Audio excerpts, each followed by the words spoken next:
People always ask me, Sarah, how many colors of serger thread cones do I really need to buy? This seems like an expensive investment after buying the serger. So first off, quality thread is going to make all the difference, but I've got a little trick of when you can use a smaller spool. So we are working with the Singer ProFinish Serger, and right now I have put in blue, green, red, and yellow, so all my samples are color-coded. A great tip for when you're learning where a specific thread is going in an overlock stitch.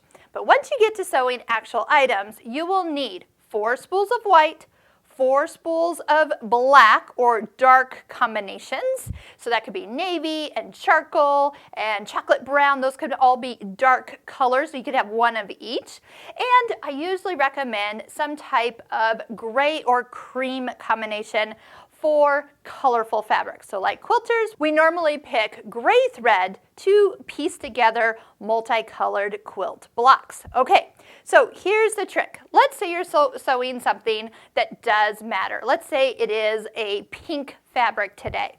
So I would probably put on 3 of the grays or cream fabrics on the loopers, and then take a small spool of pink and put it on the outside needle. So if you're using both needles, that means you're putting it on the left needle. If you're just using one needle, then of course in the needle. But this allows you to match the fabric and the thread specifically just in case that seam shows. So when you open this up, right now blue is in my outside needle and you'll see a little blue on that fabric. So if you're pulling really hard, you might want to match that thread. That would be the easiest way to do it. Working on dark colors, just put all those blacks on. You might want to match up a thread, but honestly, black's going to be probably just fine.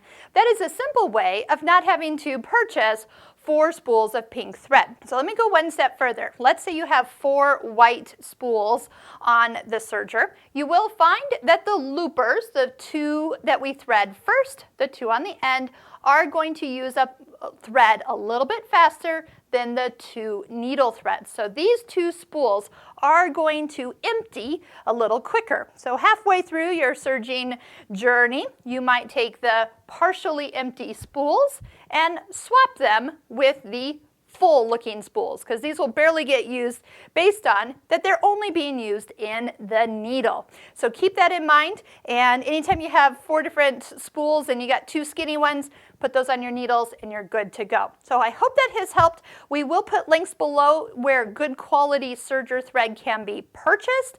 Make sure you're changing your needles often, and don't forget to have your machine cleaned and serviced by your local sewing machine store once a year.